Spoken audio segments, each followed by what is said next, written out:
Lonely rancher bought a deaf girl sold by her drunk father, then realized she heard.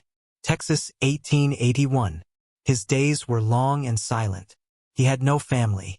He had no friends. He spent his time with his animals. He talked to his horses. He cared for his sheep. But at night, the silence was deafening. He felt a deep loneliness. He wanted a companion, someone to share his life with. One day he heard about a young girl, a girl for sale. Her own father was selling her. The father was a drunk. He saw her as a burden. He said she was deaf. He said she couldn't hear a thing. Arthur felt a pang in his heart. He saw a chance to help someone. He saw a chance to feel less lonely. He decided to buy her. But what happened after he brought her home? And what was the secret she was hiding? Stay with us until the very end to find out how a simple rancher's act of kindness revealed a truth he never expected. Arthur brought the girl home. Her name was Alara. She was small and shy. Her clothes were ragged. Her face was dirty. She looked scared and lost. Arthur showed her to a small room. It had a clean bed. It had a window that looked out on the fields. He left her there to rest. He went to the kitchen. He cooked a simple meal. He made warm stew and fresh bread. He brought the food to her. He set it on a small table. Alara looked at the food. She looked at him. She didn't move. Arthur just smiled. He sat on a chair across the room. He gave her space. He let her eat in peace. After she finished, she took the bowl and plate. She walked over to Arthur. She handed them to him. She didn't say a word. Arthur nodded. He took the dishes. He pointed to the window. The sun was setting. The sky was a beautiful orange. Alara looked outside. She had a small smile. Days turned into weeks. Alara never spoke. She helped around the ranch. She fed the chickens. She collected the eggs. She was a hard worker. She seemed to understand things. Arthur would point to a task. She would do it perfectly. He thought it was strange for a deaf girl. But he didn't question it. He was just happy to have her there. The silence of the ranch was now a shared silence. Felt different. Felt less lonely. Then, one afternoon, everything changed. Arthur was in the barn. He was fixing a fence post. The old wood was rotten. He swung the hammer hard. The hammer's head came loose. It flew off the handle. It was heading straight for Alara. She was standing nearby. She was holding a basket of apples. Arthur's heart stopped. He yelled out, "Alara, watch out!" Alara flinched. She dropped the basket. The apples rolled everywhere. She looked at Arthur. Her eyes were wide. She was shaking. She had heard him. She wasn't deaf. Arthur walked towards her. He was confused. He was shocked. "You heard me," he said softly. It wasn't a question. It was a statement, a quiet truth. Alara's eyes filled with tears. She didn't say anything. She just nodded. She wasn't a deaf girl. She had been sold as one. Why? Arthur didn't understand. 1,000 questions raced through his mind. What was her secret? Why would her father lie? And why had she kept the secret from him for so long? Alara finally started to talk. She told Arthur her story. It wasn't a long story, but it was a sad one. Her father was a terrible man. He drank all the time. He owed a lot of money to bad people. He was always in trouble. He was afraid. He was afraid the people he owed money to would come for her. He knew she was a kind girl. He knew they would use her to get to him. So he made her pretend. He made her act deaf. He told her it was the only way to be safe. He sold her so she would be out of his life.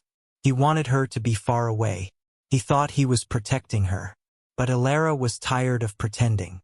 She was tired of the fear. She felt safe with Arthur. She felt like she could finally be herself. She trusted him. She told him the whole truth. Arthur listened. He understood everything now. The pieces of the puzzle fit together. He saw the bravery in her. He saw the strength. He looked at her and saw a girl who had survived so much. He felt a deep sense of respect. The deal was done. The money was paid. The girl was his responsibility now. He had a choice to make. He could send her away. He could keep her. What would he do? Arthur made his choice. He decided to give Alara a new life. He didn't see her as a burden. He saw her as family. He told her she could stay as long as she wanted. She was no longer a stranger. She was a daughter to him. She was a person he could trust.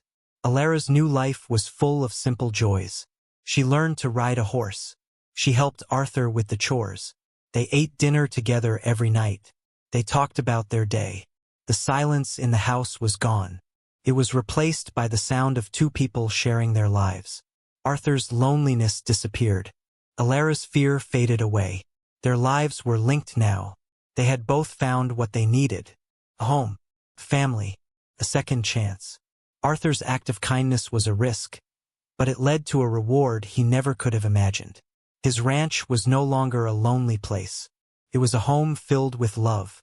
This story shows us something important. Sometimes the greatest kindness is believing in someone. It's about giving them a chance to be themselves. It's about seeing past the surface to the truth beneath. This is how a lonely rancher found a family, and a scared girl found a home. The late-season sun baked the dust into the wooden bones of the market town. Heat clung to the planks of the boardwalk, shimmered off tin roofs, and drifted like smoke through the open air. Horses nickered, cattle bawled, and men barked over prices with whiskey-thick breath and boots worn thin at the heel. The last livestock auction of autumn was winding down, though a crowd still lingered by the corral gate. Inside the pen, a bay mare stood trembling, her ribs sharp beneath her hide, her flanks striped with dried blood where the whip had bitten. Her head hung low, nostrils flaring with the shallow, panicked rhythm of an animal that had been broken more than once. Silas Carrion adjusted the brim of his hat against the glare. He was 35, his skin leathered from sun and silence, his jaw dark with stubble. A man shaped by land, not by words. He rarely came to town except for supplies or horses, and today it was the latter that had drawn him here. He had spotted the mare earlier that morning, circled back now as the bidding thinned, and moved closer. His boot heels struck the packed clay with deliberate weight. That was when he noticed her. A girl, no more than 19, stood just behind the corral. Her hair clung in matted strands to her face, and her dress was torn at the hem. Her bare feet were chalked with dust. She did not cry, did not speak. Her eyes wandered slowly, unfocused, as though following something no one else could see. Beside her stood a man with a bottle in one hand and a rope in the other. The rope was tied not to a mule or steer but to her wrist. "Got a dumb one here?" the drunk hollered, his words slurring toward the crowd. "Came outta my first wife, I think. Don't talk, don't hear, neither. But she cleans, cooks, don't sass. Cheap." A few men chuckled, their laughter low and mean. One spat tobacco juice onto the dirt, smearing it with his boot. Silas turned his head away. He did not want this. He had come for a horse. But then he felt it. Not a voice, not a cry, just a glance. The girl was watching him. Her gaze locked on his face with startling clarity. There was no desperation in her look, no pleading in her body. Only something steady, something he hadn't seen in years. Understanding, or maybe just a mirror of his own loneliness. The drunk lurched forward, tugging at the rope. "You got coin, mister? Want the horse? She comes with it. Ain't draggin' her back. Not worth the dust on her toes." Silas hesitated. The mare pawed at the ground, blowing froth through her nostrils, wild-eyed but still waiting. The girl's gaze did not shift. Finally, Silas turned back to the drunk, met his bloodshot eyes, and spoke with a voice as even as a hammer strike. "I'll take both." The laughter came instantly, crude and sharp. "You buyin' livestock or startin' yourself a harem, Silas?" One man jeered. Silas did not answer. He counted coins into the drunk's hand. Enough for a horse, never enough for a soul. The man yanked at the rope, shoving it toward Silas. The girl flinched and instinctively stepped behind him, shadowed in his silhouette. "She's yours now," the drunk slurred. "Don't say I didn't warn ya. Ain't worth feedin'." Silas untied the rope from her wrist and tossed it back into the dust. Without another word, he guided the mare out of the pen. The girl followed, quiet, her steps measured, as though she'd already decided where she belonged. She carried nothing but a thin shawl draped across her shoulders. At the wagon, she stopped, waited, silent. Silas opened the back, motioning for her to climb in. She did, folding herself into the corner, small as a shadow, her body making itself invisible in the wood and canvas. As he climbed onto the driver's bench, he felt the faintest tug at his coat. He looked down. Her fingers, small, calloused, deliberate, had brushed his sleeve just once. She did not look at him now. Her eyes were fixed on the horizon, on hills that stretched beyond the town. But in that single touch he felt it. Not thanks, not fear, trust. Chosen, quiet, fragile trust. Silas Carrion, who spoke more to horses than to men, who lived alone on 200 acres of red Texas clay with only fences and scars for company, now had at his side a girl who could not hear, and yet, perhaps, understood more than most who could. He snapped the reins. The wagon rolled forward, creaking over hardpan roads as dusk settled across the plains. The girl curled beneath a blanket in the back, her face turned to the wind. She never looked back. Neither did he. They never spoke, but the quiet between them never felt empty until the storm came. It began like so many Texas storms. Slow, deceitful. At sundown, a hot wind rolled across the fields, brushing against the long grass with the hush of warning breath. Silas glanced at the sky, saw a wall of clouds rising in the far distance, but thought little of it. Out here, storms came and went like temperamental gods. He was crouched in the cattle shed, checking a sick calf when she appeared. Emmeline, barefoot, hair loose, breath sharp but soundless, slipped through the doorway. Her fingers clutched at his sleeve, tugging hard. "What?" Silas muttered, startled by the urgency in her grip. She pointed upward. Her hands trembled, her dark eyes sharp with meaning. "Down." He hesitated, still bent over the calf. But something in her stare, unblinking and certain, forced him into motion. She pulled him toward the barn doors, away from the corral, and then it came. A sound like the world shattering apart. Lightning split the sky and tore into the earth. A bolt struck the oak that loomed just behind the cattle shed. The tree exploded in flame, the blast rocking the ground under their boots. The calves bawled in panic. Sparks spit like demons across the dry grass. The air thickened with smoke as the tree collapsed, groaning like the sky itself was weeping. Silas stumbled back, heart hammering. When he looked up, Emmeline stood framed in the doorway. Firelight flickered across her face. Her chest rose fast, but her eyes were steady, lit with knowledge too old for her 19 years. She hadn't guessed, hadn't sensed it after the wind shifted. She had known. Silas stared, half in shock, half in awe. How? He thought, but no words rose. She only looked back at him, silent, certain. That night, after the flames were smothered and the cattle calmed, he sat across from her at the kitchen table. No chalk between them, no words at all. Just a man with his hands resting heavy on the wood, and a girl who could not speak but had heard something no one else could. Not thunder, not wind, something deeper. The warning hidden inside the world. For the first time in years, Silas realized he wasn't alone. He looked at her hands folded in her lap. "Emmeline," he said softly, testing the name as if it belonged to the silence itself.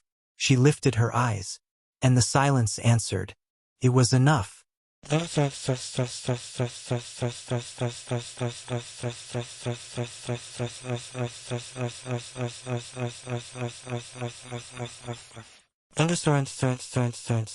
The knowing.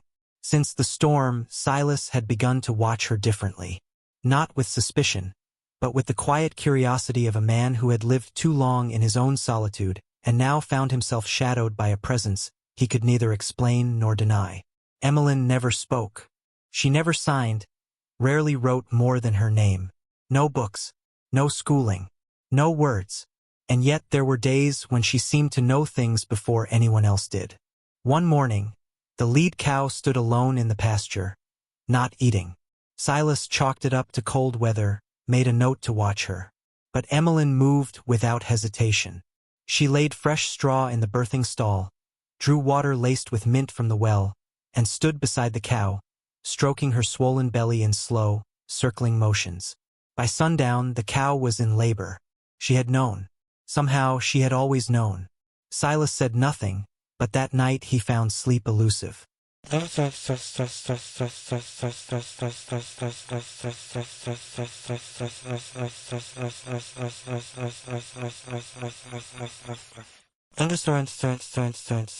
Shadows of the past. The next day he returned from town, shoulders tight, jaw locked with old shame. The sheriff's words still clung to him, half-truths, warnings whispered like curses. That his father had taken more than his share of land during the war, that blood had been spilled for the fences Silas now repaired in silence. None of it new, none of it false, and yet it still cut. He spoke no word of it to Emmeline. He simply sat on the porch steps, staring out across the dusk-stained prairie, the weight of history pressing against his chest. After a moment she came. She stood beside him, said nothing, only rested her hand on his shoulder. Light as breath, steady as stone. "How did you know?" he whispered finally, his voice rough. "How did you know I feel shame for this land? Shame for what my father did to keep it?" Emmeline searched his eyes. Slowly, she lifted her hand, pressed it against his chest, right over his heart. Then she turned and walked toward the oak where his father's grave rested beneath the Texas sky.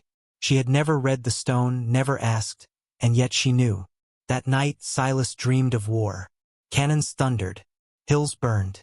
Through the smoke, his father's voice rose, rough, proud, broken. "I gave you the land, Silas, and I gave you the blood on it." Silas woke gasping, sweat dripping cold down his back. And there she was. Emmeline sat by the hearth, a candle burning between them. In the trembling light, her profile seemed carved from shadow and grace. On the table rested a blue handkerchief, trimmed with hand-stitched lace. His mother's. Silas hadn't seen it in a decade. He had locked it away in a cedar chest no one touched. "How?" he rasped, sitting up shaken. Emmeline did not look at him. She rose silently and moved to the door. No explanation, no words. Only her presence, like a mirror reflecting what he had buried. She had heard him, not with ears, but with something deeper. She carried grief the way others carried water. Unseen, essential. And for the first time in his life, Silas feared. Not for his land, not for his bloodline, not even for his soul. He feared losing her. The one who knew what he felt before he ever said a word. The first rumor came from the blacksmith's wife. "She stares too long at the cattle," she said while folding breadcloths on her porch. "Like she knows which one'll fall before it does." By week's end, the preacher's son was whispering by firelight. "She touched our goat," he told his friends. 2 days later it birthed too early. That ain't natural. No one had ever heard Emmeline speak. And the fewer words she gave, the more the town was eager to fill her silence with fear. At the general store, a woman pulled her child away when Emmeline walked by, though she only came for flour. At the post, someone spat near her feet. She never flinched, never raised her head. But Silas saw it. The way her fingers tightened around the basket, the way her steps grew lighter, quieter, as if she were trying to vanish from a world that refused to forget. He never spoke of it. She never asked. But in the silence they shared, he understood. The world hated what it could not name, could not explain.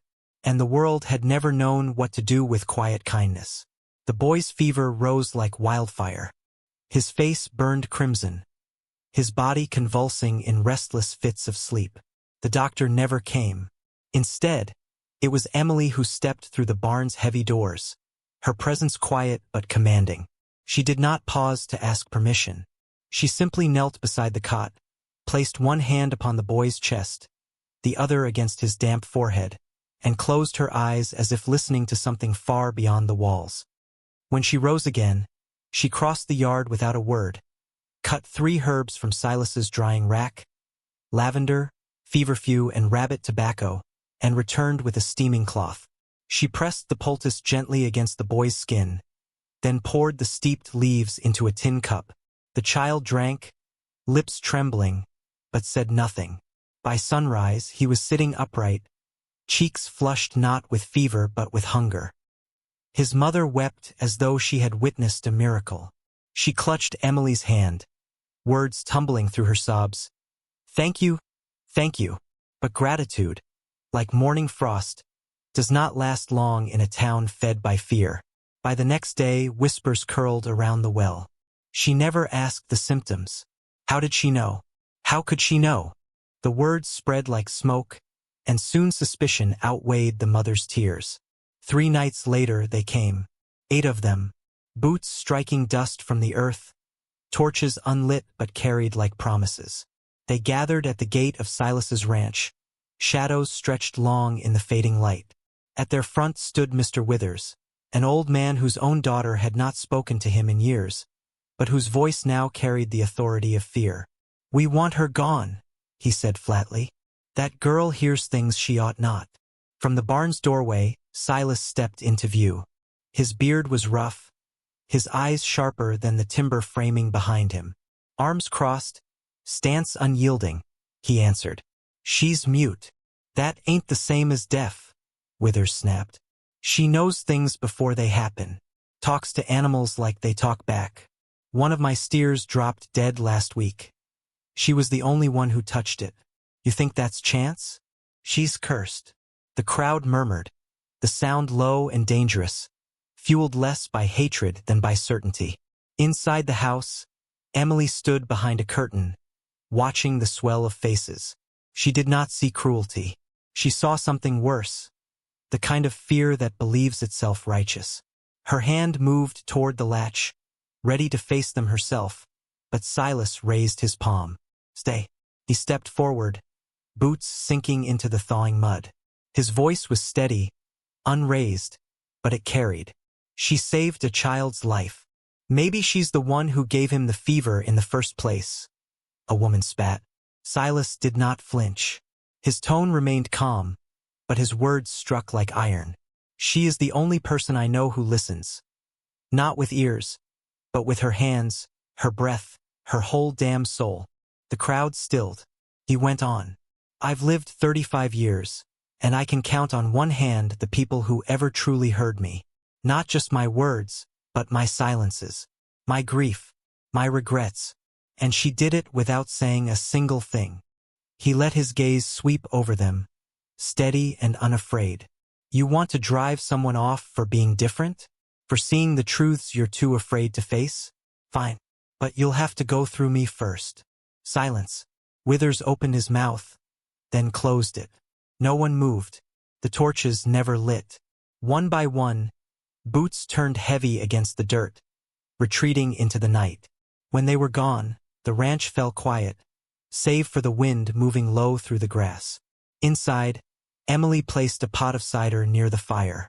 She said nothing, did not sign, did not write.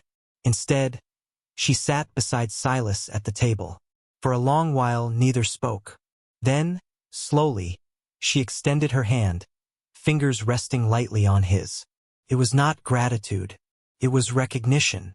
Silas turned his palm upward, closing his hand gently around hers. In the hush of that moment, words were useless. Together, they listened to the crackle of wood, the whisper of wind, and the quiet truth of two souls bound not by speech, but by understanding. The first snowfall of December arrived without sound, as though the earth itself had exhaled and laid a white blanket across everything that had once burned, broken, or bled. Inside the cabin kitchen, Emmeline sat by the narrow window, the muted light falling across her bent shoulders. A basket of scraps lay open at her feet. Faded fabric, leather patches, wool cuffs, even the worn lining from one of Silas's old coats. Her hands moved patiently, a needle threading with quiet determination. She wasn't sewing for herself. Every stitch pulled the shape of a cloak meant for him. She did not need to hear the wind outside to know how sharp the cold was turning. From the barn door, Silas watched her. Snow clung to his boots, his breath visible in the half-light, but he didn't announce himself. He just studied her, how she moved with purpose, every motion precise, steady. She had no voice, yet the rhythm of her presence had settled into his days like a heartbeat. Since the night the townsfolk had come with their unlit torches and he'd chosen to keep her by his side, silence had no longer felt like loneliness. It had become something else. Listening. Every morning, she brewed coffee before the sky even surrendered to gray. She lined the chicken coop with pine needles. She brushed the horses in slow, patient circles, her hands coaxing calm out of the wild. She trained the yearlings with gestures no cowboy had thought to use. Stillness.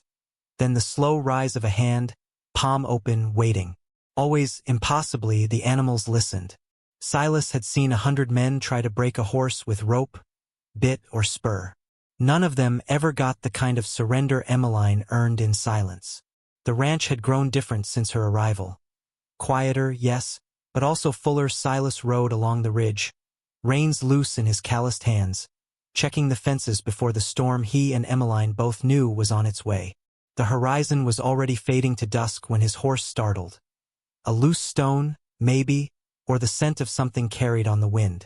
The animal reared, and Silas hit the frozen earth shoulder first, the impact knocking the breath clean out of him. Pain radiated sharp through his ribs and arm. He staggered to his feet, bleeding from a torn elbow, the cold already biting into the wound. He wrapped a cloth around it with gritted teeth and forced himself back toward the ranch. Each step was heavier than the last. By the time he stumbled into the yard, night had fully claimed the sky. The door flung open before he could knock. Emmeline burst out, skirts catching the snow, eyes wide. She didn't need to be told. She had felt it, or maybe she simply knew, the way she always seemed to. She slipped beneath his arm, guiding him inside, lowering him to the hearth's glow. Her hands moved quickly, competent and gentle. She peeled back the bloodied cloth, her brow furrowing as she studied the gash. Water, herbs, pine sap. Her silent ritual unfolded in sure motions, and Silas sat still, watching her, every heartbeat louder than the storm building outside. "You always know," he whispered. She looked up, meeting his eyes. Then, without hesitation, she lifted his hand, pressed it softly against her cheek, and lowered her lips to the wound. The fire snapped. The room itself seemed to hold its breath. Silas froze, not from pain, but from the unexpected warmth of the gesture. Something shifted, an opening in the silence neither of them needed words to cross. Snow rattled softly against the window panes. Silas sat at the wooden table, a blank sheet of paper in front of him.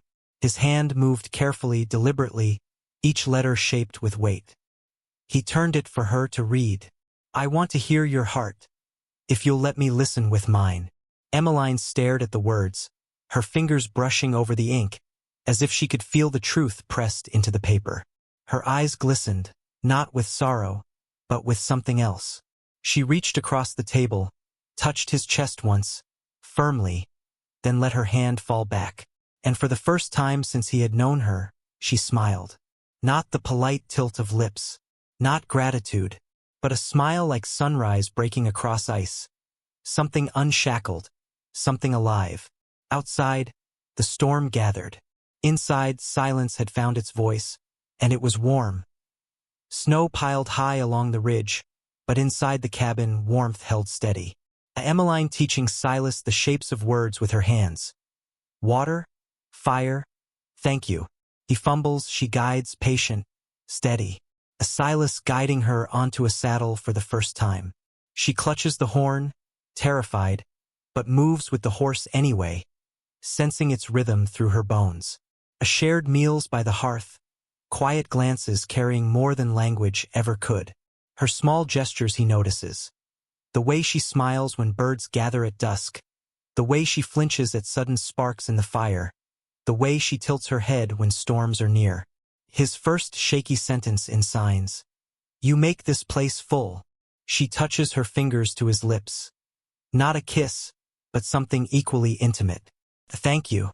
That night, Silas slept in his chair by the fire, exhaustion weighing him down after a long day mending fences. The lantern burned low. He woke to Emmeline's hand on his shoulder.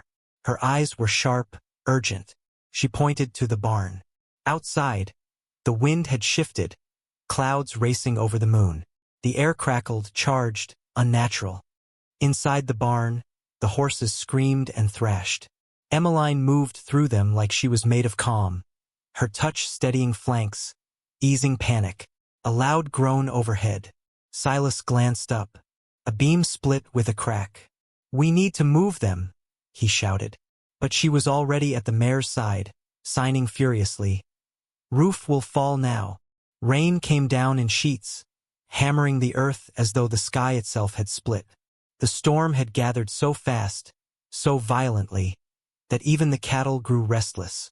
Silas and Emmeline worked side by side, driving the horses into the shelter near the house. The air was thick with thunder, each rumble rolling across the valley like cannon fire. Just as the last animal cleared the barn's threshold, a groan split the air. The north beam cracked, snapped like bone, and the roof collapsed with a deafening crash, burying the spot where they had stood only moments before. Silas spun around, chest heaving, rain plastering his shirt to his skin. Emmeline stood unmoving, soaked through, her chest rising and falling, her gaze steady on the wreckage. She was not afraid. She was not surprised. She was rooted like the storm itself recognized her. Silas stared at her as if seeing her for the first time. "How did you know?" His voice carried more awe than question. She pressed her palm against her chest, then lifted her hand toward the sky, and he understood.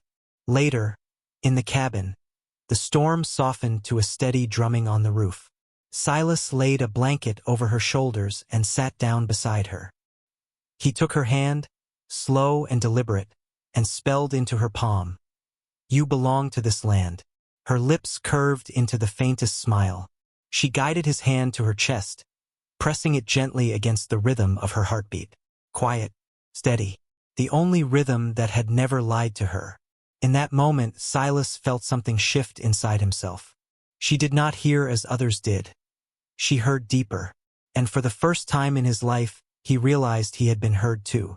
The wind that once carried whispers now brought footsteps.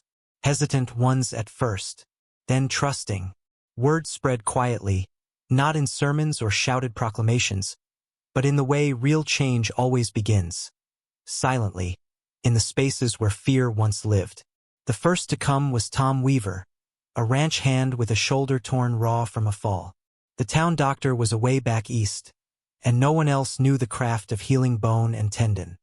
He arrived one gray morning, reins in one hand, the other arm hanging limp at his side. Silas spotted him from the porch. "What do you want, Tom?" Tom nodded past him, to where Emmeline knelt in the herb patch, her hair damp with dew. "Heard she fixes things quiet." Silas studied him for a long moment before giving a slow nod. "She does." Without a word, Tom dismounted. Emmeline rose, her step steady, and examined the arm with quiet concentration. She did not rush. She moved as though listening to something beneath the skin, something no one else could hear. When her fingers pressed against the right tendon, Tom winced, then sighed. Relief. 2 days later, a widow came. She had not slept in weeks, her nights ravaged by grief and hollow silence. Emmeline sat with her at dusk. No words, only presence. Her hands rested lightly on the woman's shoulders until the trembling eased. By dawn, the widow returned with a warm pie and a hand-knit scarf. She pressed them into Silas's hands. "For the girl," she said softly, "the one who hears more than we do." That winter passed with fewer raised voices, fewer muttered names spat in suspicion. Life on the ranch remained quiet, but the silence had changed. It was no longer suspicion. It was reverence. Passing townsfolk tipped their hats. Some left preserves or firewood by the gate. Each morning, Emmeline wrote on the chalkboard by the kitchen door, "Today will be good. I can feel it." And though not every day proved her right, more often than not she was. And slowly the people began to believe it too. Then came the Sunday that changed everything. The frost had only just lifted when the church bell rang out across the valley. Before its echo faded, panic spread like wildfire. A boy 7 years old was missing, gone during morning chores. Only one boot had been found, near the treeline. Shouts filled the air. Mothers wept. Dogs barked. The men scattered through the hills. When Silas and Emmeline heard, he reached for his coat. But Emmeline, already at his side, placed a hand on his arm. Then she knelt. She pressed her palms to the earth. Then her forearms. She closed her eyes. The world narrowed to the ground beneath her, the rhythm of soil and stone. Crawling forward, she traced subtle signs invisible to others. A shifted pebble, a snapped twig, a faint scuff in the dirt. Silas followed. He did not look back, but the others did, first Tom, then more, until nearly a dozen men trailed her through thickets, across ridges, and down dry creek beds. At last, in a cedar clearing, they found him. The boy lay curled beneath a bent tree, his ankle swollen, his face streaked with dirt and tears. Emmeline rushed forward, kneeling at his side. Her hands brushed his hair back, checked his leg, and steadied his breath. When she looked up at Silas, her eyes did not gleam with pride or triumph, only relief. And when the boy was carried back, safe, no one whispered strange. No one muttered cursed. They called her what she truly was, the girl who hears with her heart. Years passed. Seasons turned. The ranch endured, weathered, wiser, wrapped in the rhythm of a life not hurried. Silas walked slower now, his shoulders heavier with years. Emmeline's hair had grown silver, long and glimmering like threads of moonlight. They did not count time in numbers. They counted it in seasons, in small mercies, in the quiet way two hands could hold an entire life between them. Children came often from town, from the edges of the hills, from homes where words were used too quickly and too carelessly. Here they found something else. They learned how to listen, not with ears but with their whole being. In the garden, Emmeline taught them the difference between fear and shyness in the twitch of a rabbit's nose. In the stable, she placed a single hand on a horse's flank, calming it with nothing but her breath. She did not teach with rules. She taught with silence, and with the rare, luminous smile that came when a child understood something without needing it spoken aloud. Silas built a wooden bench beneath the old cottonwood tree behind the house. That is where they sat most evenings, shoulder to shoulder, watching the sun bleed into the horizon. He would pour 2 mugs of tea, steam curling into the cool dusk. She would take his hand, tracing slow circles across his skin with her thumb. Sometimes he played his harmonica, soft tunes with no name, and she would close her eyes and sway as if she could feel the music rippling through her bones. And one evening, as shadows stretched across the wheat field, Emmeline turned to him. She had learned a little speech over the years, not much, just enough to read lips and shape a few words when she chose to. Most days she preferred her hands, but this time she spoke with her voice. Her voice was soft, unsteady, like a leaf falling through still air. "I do not need sound," she whispered. "Only you." Silas blinked, and for a long moment neither moved. Then, slowly, he reached across the silence and pulled her hand into his. And the world grew quiet around them, not empty, but full of everything they had ever needed. For a long moment, neither speaks. Their steps are steady, unhurried. 2 lives that have learned the rhythm of silence and found comfort in it. Silas glances at her. The wind lifts strands of Emmeline's silver-threaded hair, and then, suddenly, unexpectedly, she laughs. Not a sound the world is used to hearing, not loud or careless, but a ripple of breath, a release that shakes her shoulders and illuminates her face like dawn breaking after a long storm. Silas smiles, moved deeper than words can reach. He leans down and presses a kiss to her temple. It lives quietly, in the spaces between seasons, in the steady rhythm of shared steps, in a love that never asked to be more than real.